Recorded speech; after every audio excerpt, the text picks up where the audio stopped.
You know, these things have notoriously been known to drive like complete shit. I mean, look at it. It's overly sized in the front. You can barely see over the windshield, especially if you're tiny like me. And generally speaking, it's really extreme, right?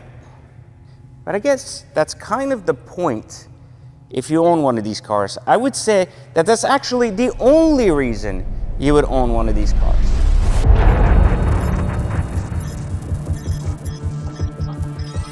All right, guys, welcome back to Exotic Car Hacks, and today we are taking a look at my brand new Viper ACR, you guessed it, Extreme. So, you know, we have been talking on the channel a lot about collecting cars and being in an era where cars are starting to become obsolete and new and exciting new electric cars are coming out, which aren't so exciting to some of us that are real car people. And for that reason, some of us, like me, enjoy collecting very rare and unique variations of what I consider to be the best of an era that is now going to end. And while I never really enjoyed the Viper as a car until this latest generation because I thought it was just too cheap and poorly built and stupid, and then they built this thing. Now, not the Extreme, but just the Gen 5 latest Viper, which was a pretty good, exciting platform with a Ferrari Laguna interior, so it just made sense to take another look. And for the most part, I would say the Viper as a car wasn't special enough until they came up with these variations from the Track Attack to now the ACR Extreme. Now, this is not a new car. This was built in 2016 and 2017. This is a 2017 Extreme in competition blue, one of, I believe, 4 or 5 that have ever been built out there. Now, this color, I chased for a few months trying to buy it on Bring a Trailer, failed, and then my good friend at Chicago Motor Car, Perrin, was nice enough to have 2 of them. He always hides the good stuff in his warehouse. And so he was able to get me this car, which I was pretty excited about because I only wanted a Viper if I could have it in this color. Now, I believe this color is probably the best color for the Viper because it really brings out the lines of the car. And I think that the no stripe look gives it a very aggressive, clean look because these are already so crazy looking. Let's just briefly take a look here at the car itself, and then of course we'll go into why I decided to add a Viper Extreme to the collection. So if we look just at the front of this car alone, you will notice that there are splitter after stuff holding splitter and canards on the side, and this front end is just crazy. It's not only crazy from a design standpoint, it's just crazy because there's so much crap going on in the front here. Now, not only you have all this crazy front stuff here, but then you add this crazy hood vent, extra hood vents, side hood vents, so it's like got like vents everywhere for everything. And so it's a little bit, again, extreme, but I guess it really holds weight to its own name. Now, I've always been a hater of American cars in the sense that, you know, I don't think they're built of the same quality as exotic cars. They don't pay attention to the details. You can see here all the plastic. Previously to this was plastic. I replaced it with carbon fiber. You can see generically a very plastic, cheap feeling car. Especially if you own a lot of other cars, this doesn't feel up to par. But then something struck me, which was that I own a lot of American cars. I mean, I have 2 Ford GTs.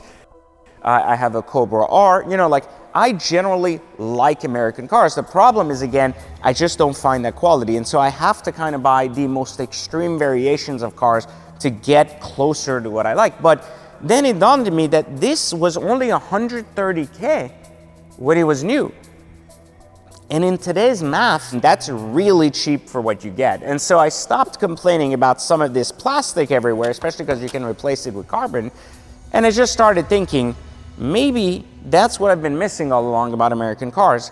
It's just a lot of value, even though it's just not up to par for people who typically aren't going to be in a position to have a $1 million SVJ or $800,000 SF90, and it does realistically well performance-wise. But I just don't rank cars based on performance because I think it's just a cop-out. You can make a Civic go 1,000 horsepower, then the argument is if that's all that matters, then why even buy a Ferrari? But it's not. It's about experience.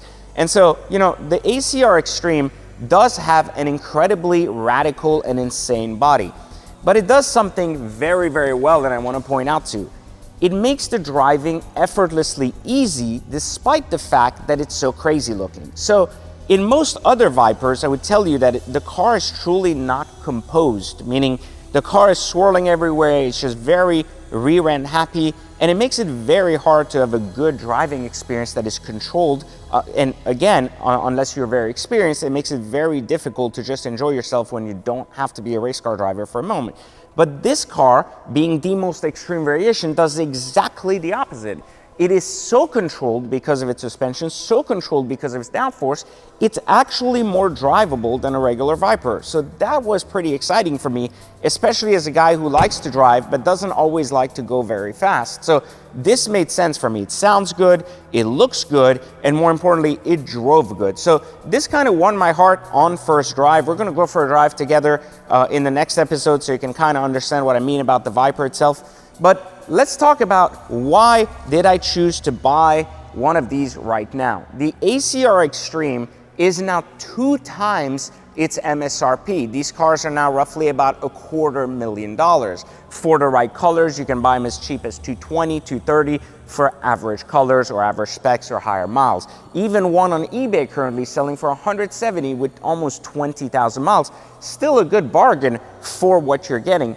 But here is the argument. If your point is to drive the car, then buy a 20,000 mile car. If your point is to put it away, thinking it will bring some future value like I do, then perhaps you need a lower mileage, more rare variation of the car to make it more valuable in the long term. Now, in design compared to the AMG GT, you really see where a lot of these manufacturers are using some of the same ideology as this car as it pertains to hood vents, hood placement, and everything else to really give the engine a very interesting cooling. Now, one of the reasons here you see this car positioned here next to the AMG GT is because they call this the German Viper, and this is the American Viper. And you can see truly these similarities in the car. You see the vents here, you see the vents here, you see these huge air ducts, you see this roof scoop, you see this hood scoop, so you see all these things, and this huge downforce splitter and a huge downforce splitter. So you see how a German manufacturer has used a lot of the same ideology of the Viper right here in a car that has won the Nürburgring record, even away from this car as well. So these are just the nuances that we don't pay attention to because we're not always looking at these cars side by side, and one of the reasons I wanted to point them out here. Now, a big thank you for joining us this year at Exotic Car Hacks. We're gonna have more videos launching. Again, thank you if you've subscribed. If you haven't, click the subscribe button, click the like button, and of course, if you don't know what Exotic Car Hacks is, click the link in the description, learn how to get in and out of exotics without losing any money. Ultimately, no longer losing money on cars. I think that's simple enough to understand. We've been teaching over 20,000 people so far, and we would love to teach you as well. The training is free. The link is in the description. You can also join our community if you're ready to own your first exotic car. Now, more to come, some driving happenings very soon, and more importantly, happy holidays if I don't talk to you till then. My name is Pejman Gadimi, and I teach people how to drive exotics for free. Let's look here at how this Huracan can cost as little as $300 a month.